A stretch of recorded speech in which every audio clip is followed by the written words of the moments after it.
하지만 먼저 제가 가장 좋아하는 음식 중 하나인 아보카도에 대해 찾아본 몇 가지 재미있는 사실부터 알려드릴게요. 아보카도 1인분은 보통 먹을 수 있는 부분 50g으로 정의되며 이는 중간 크기에서 큰 아보카도 약 3분의 1에 해당합니다.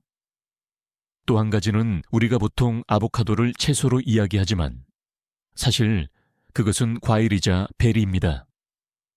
그리고 아보카도의 기원은 매우 오래전으로 거슬러 올라가며 5천만 년에서 6천만 년 전부터 존재했습니다.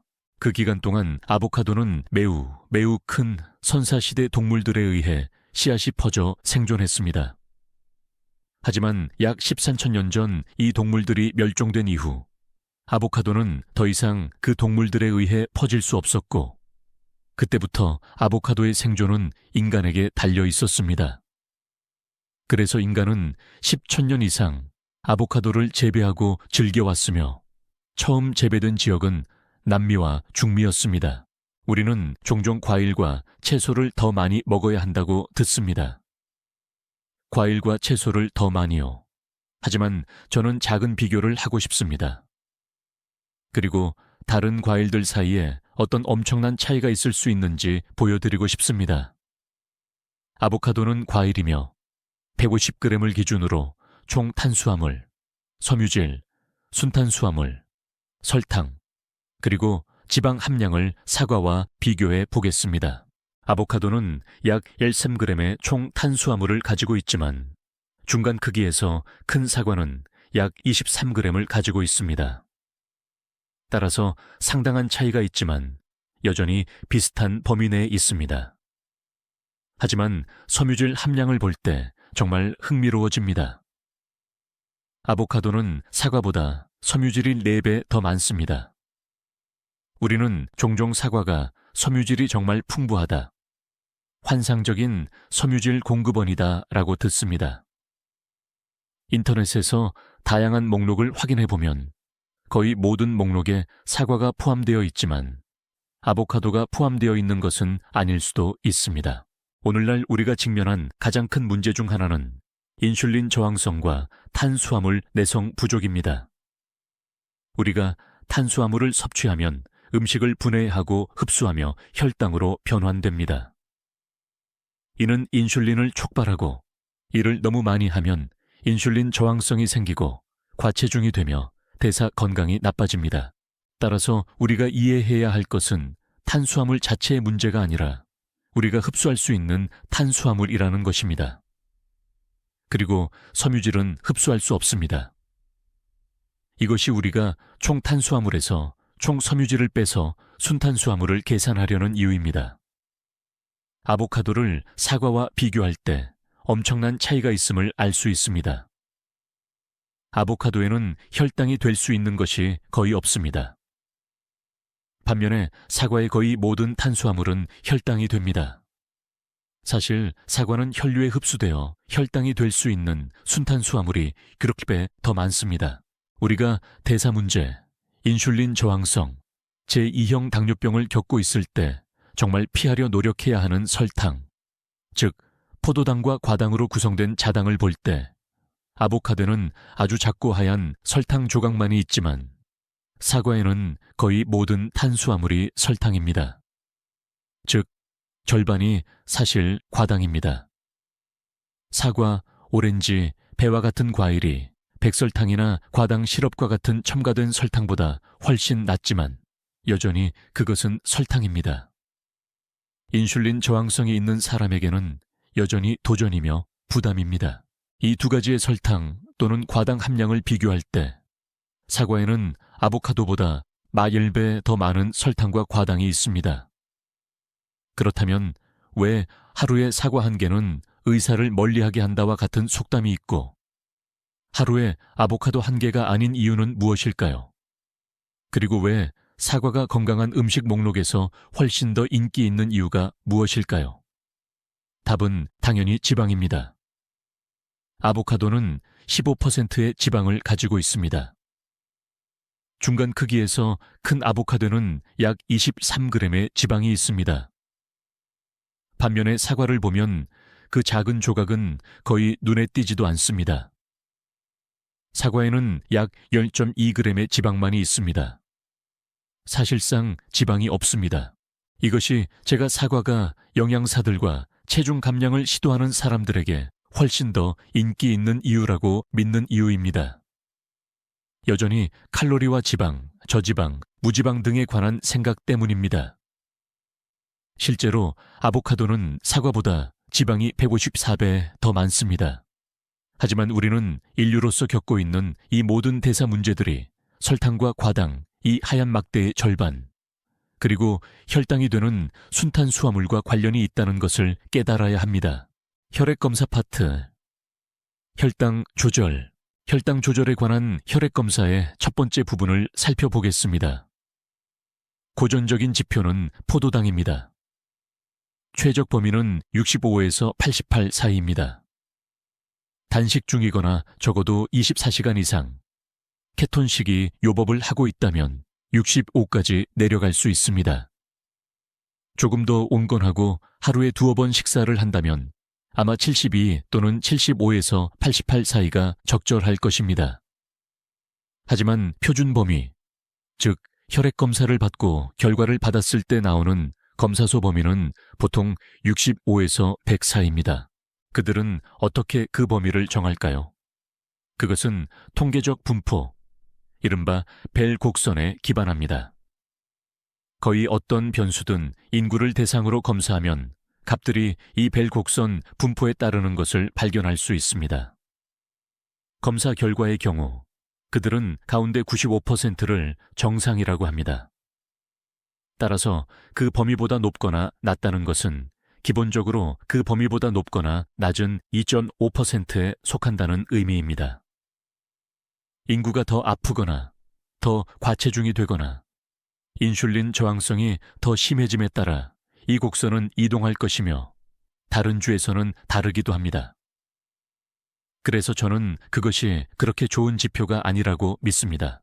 따라서 혈액검사를 다루는 사람들과 사람들을 연구하고 무엇이 정말 건강한지 파악하려는 사람들은 최적 범위라고 불리는 것을 만들어냈습니다. 저는 65에서 88 사이를 최적 범위라고 믿습니다. 제 수치는 이전에는 86이었고 이후에는 85였습니다. 기본적으로 변화가 없지만 이 최적의 건강 범위 안에 있습니다.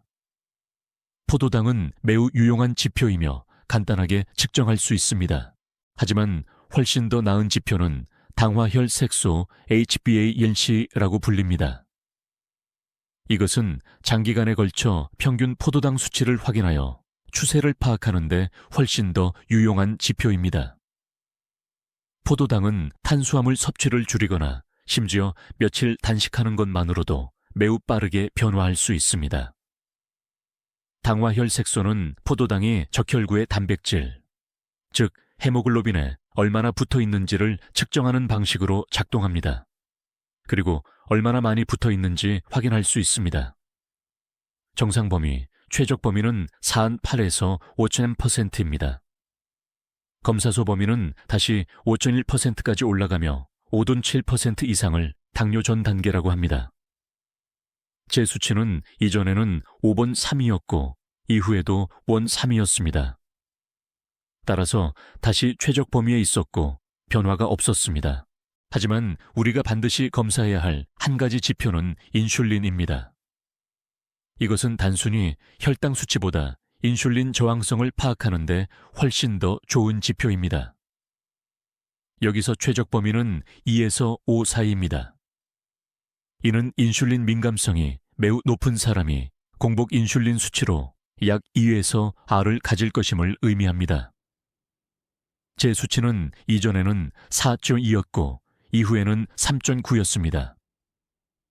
다시 말해 아보카도 100인분을 먹은 것이 제 혈당 조절에 어떤 식으로든 변화를 일으키지 않았습니다.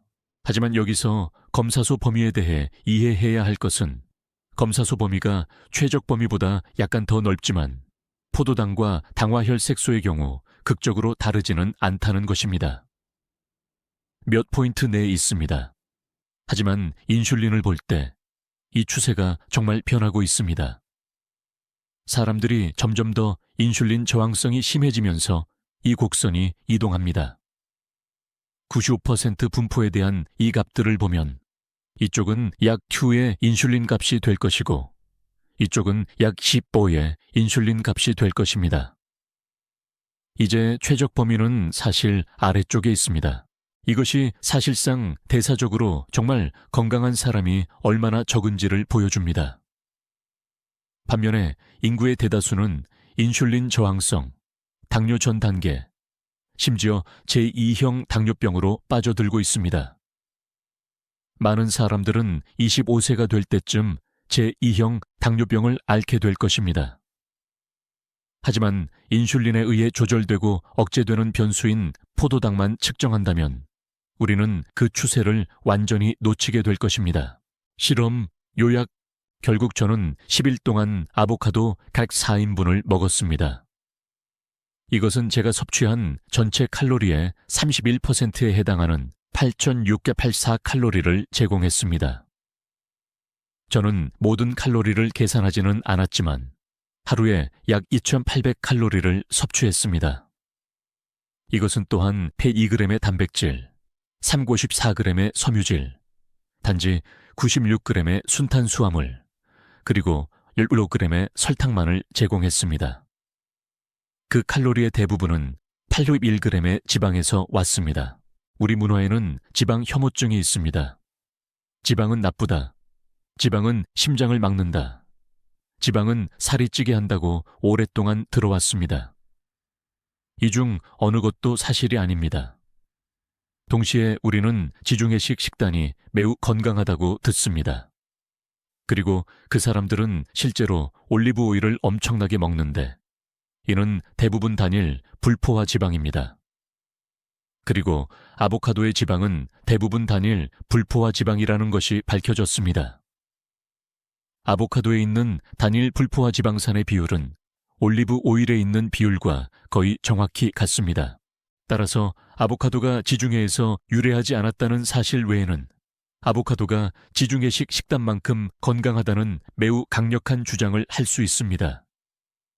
뿐만 아니라 적어도 저에게는 맛이 너무 좋아서 10일 동안 104인분을 먹은 후에도 여전히 아보카도를 좋아하고 그 이후로도 계속 먹고 있습니다. 단식 모방 식단과 그것이 아보카도와 어떤 관련이 있는지 말씀드리겠습니다. 단식 모방 식단은 특정 방식으로 식사하여 단식을 모방하는 것입니다.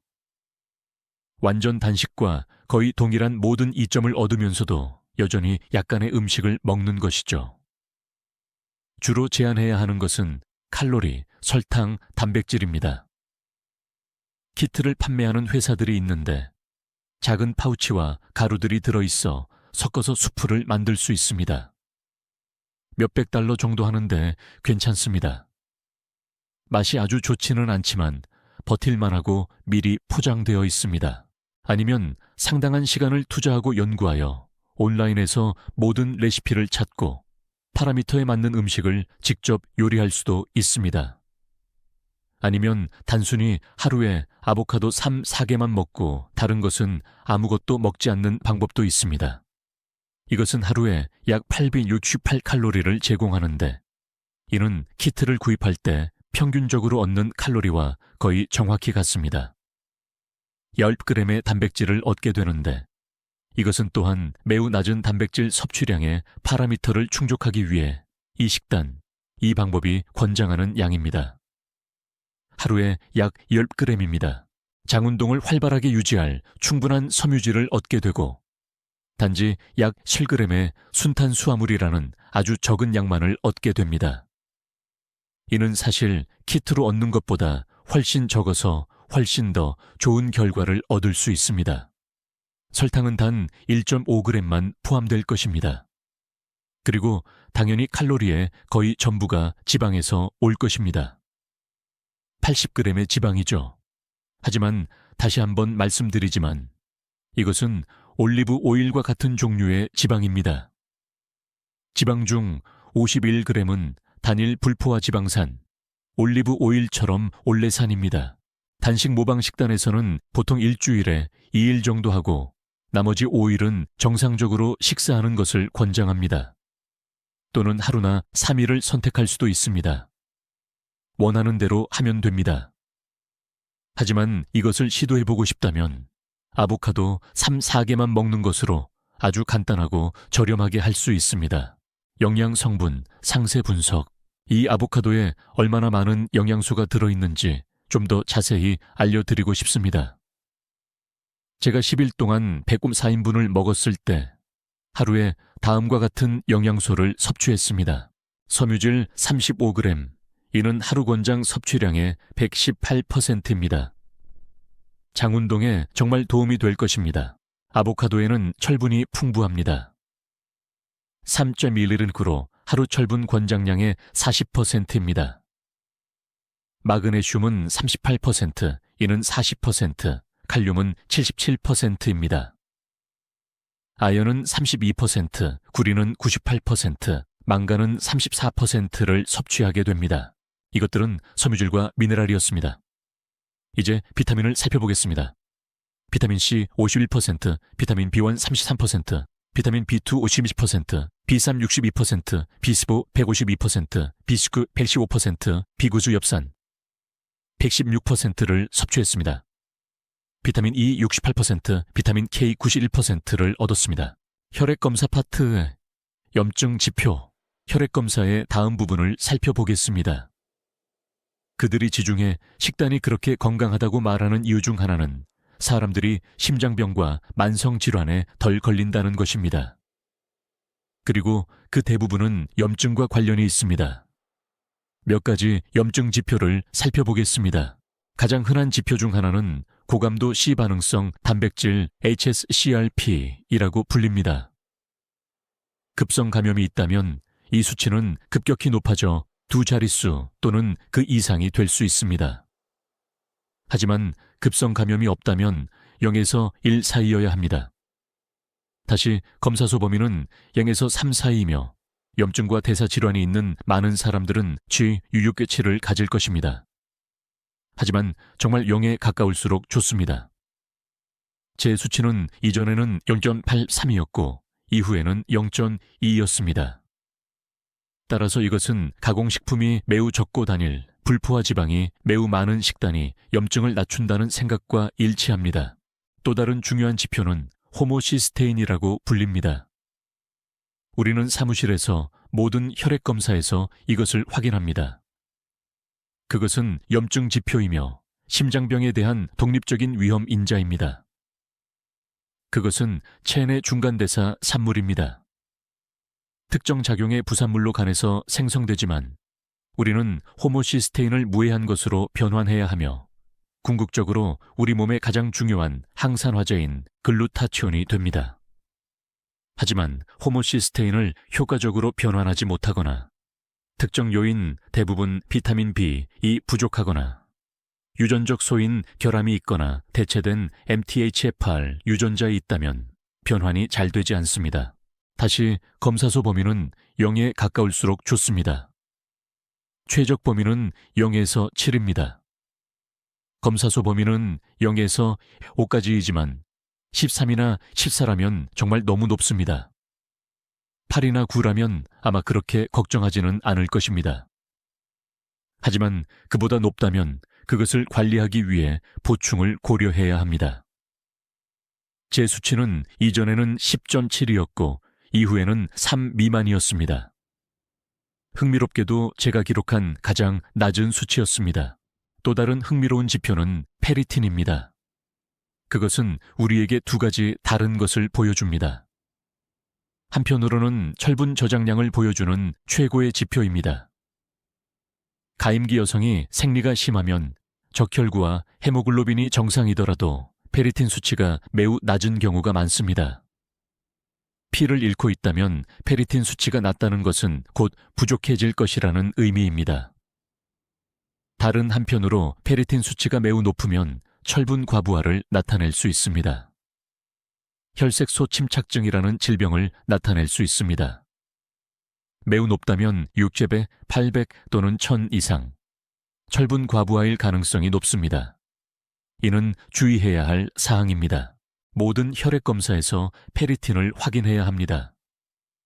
비용이 저렴하고 수치가 매우 높다면 혈색소 침착증은 심각한 상태이며 심각한 간 및 췌장 스트레스를 유발할 수 있습니다.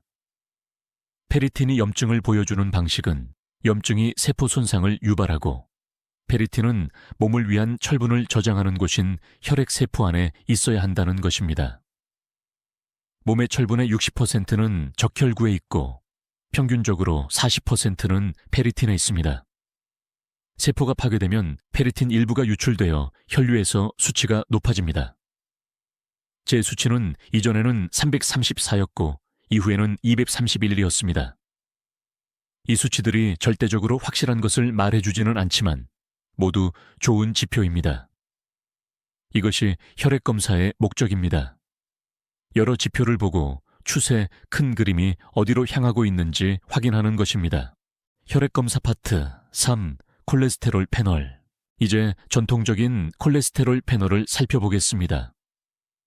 총 콜레스테롤을 측정하며 보통 200 미만을 원합니다. 제 의견으로는 이것은 거의 관련 없는 지표이며 최저값은 170에서 270 사이라고 믿습니다. 실제 위험과 훨씬 더 관련 있는 다른 것들에 대해 이야기하겠습니다. 제 수치는 이전에는 239였고 이후에는 201이었습니다. 다음은 LDL입니다. 다시 전통적으로 주류에서는 100 미만을 원합니다. 저는 100에서 170 사이를 선호합니다. 80이나 90으로 내려가도 재앙은 아니겠지만 왜 그런지 파악하기 위해 나머지 패널을 살펴봐야 합니다. 제 LDL은 154에서 127로 내려갔습니다. 다음은 HDL 또는 고밀도 지단백입니다. 저밀도 지단백과 반대되는 개념입니다. 전통적으로 LDL은 나쁘고 HDL은 좋다고 이야기합니다. 하지만 실제로는 적절한 LDL과 적절한 HDL만 존재합니다. 몸은 체내 상황에 따라 정확히 필요한 것을 생산합니다. 일반적으로 HDL은 55에서 75 사이를 선호합니다. 콜레스테롤 수치가 훨씬 높다면 위에 70에서 300. 이는 정상일 수 있으며 그렇다면 HDL은 75보다 약간 높아야 할 것입니다. 제 수치는 이전에는 69였고 이후에는 72였습니다. 다음은 중성지방이라고 불리는 지표입니다. 이는 혈액 속 지방으로 세포에 에너지를 공급하기 위해 순환합니다. VLDL, 초점일도 지단백이라고 불리는 입자가 있는데 이는 중성지방으로 가득합니다. VLDL이 순환하면서 중성지방을 연료로 내려놓고 VLDL은 LDL이 됩니다. 세포가 대사적으로 건강하다면 이 중성지방을 기꺼이 흡수하여 혈류에 오래 머무르지 않을 것입니다. 하지만 세포가 저항적이라면 인슐린 저항성, 연료 저항성처럼 이 중성지방을 받아들이지 않을 것이고 그 수치가 올라갑니다. 제 기준으로는 최적으로 50에서 90mg DL를 선호합니다. 검사소 범위는 150까지 올라가지만 다시 말하지만 그 검사소 범위에 포함된 사람들 중 상당수는 대사적으로 건강하지 않습니다. 저는 72에서 시작하여 68로 내려갔습니다. 이것은 전통적인 콜레스테롤 및 지질 패널입니다. 압도적인 대다수의 경우 아마 90.95%에서 이것만 측정합니다. 그리고 총 콜레스테롤이 200 이상이거나 LDL이 100 또는 120 이상이면 스타틴 약물을 제한합니다. 하지만 이것은 진정한 위험 평가를 받는 곳이 아닙니다. 대신 상세 콜레스테롤, 즉 입자 수와 크기를 살펴봐야 합니다.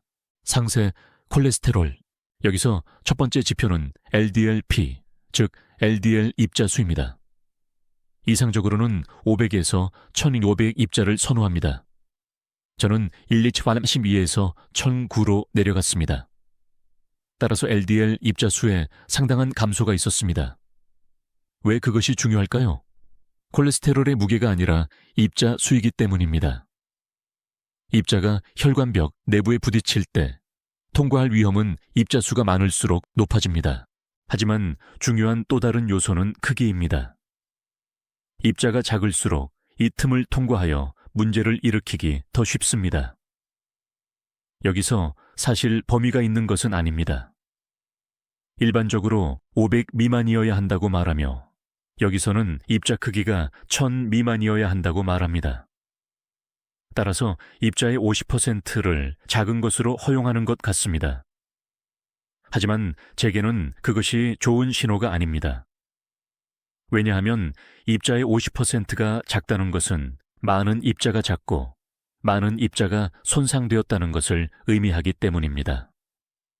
염증과 당화, 즉 설탕이 입자에 붙는 것, 그리고 산화 스트레스와 같은 모든 것들은 심장병과 플라크 형성과 관련이 있습니다. 그것들은 입자를 수축시키기 때문에 그렇게 합니다. 저는 그 수치가 가능한 한 낱개를 선호하며 이상적으로는 50% 미만이 아니라 20% 미만이어야 합니다. 제 수치는 354에서 194로 내려갔으며 잠시 후 백분율을 알려드리겠습니다. 다른 하나는 평균 크기를 측정하려는 것입니다. 그리고 물론 이 모든 것들은 서로 의존적이지만 이 숫자들을 종이에 기록하는 것은 좋습니다. 작은 입자를 셀 때, 즉 20.25 나노미터 미만의 입자를 셀 때, 이상적으로는 평균 크기가 21.5 이상이어야 합니다.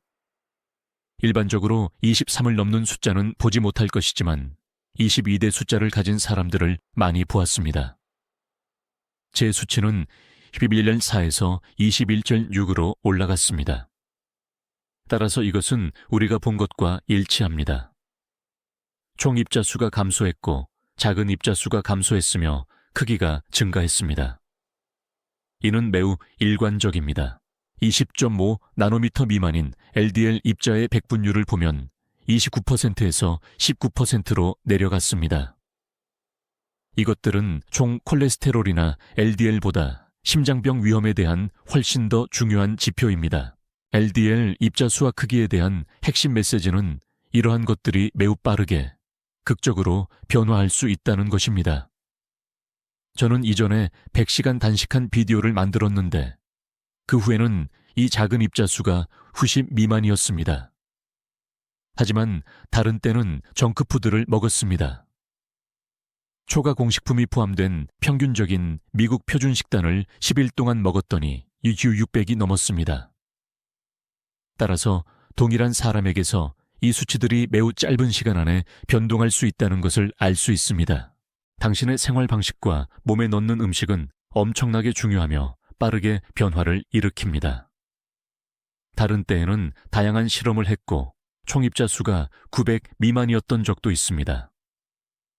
정크푸드를 먹은 후에는 1700까지 올라갔습니다.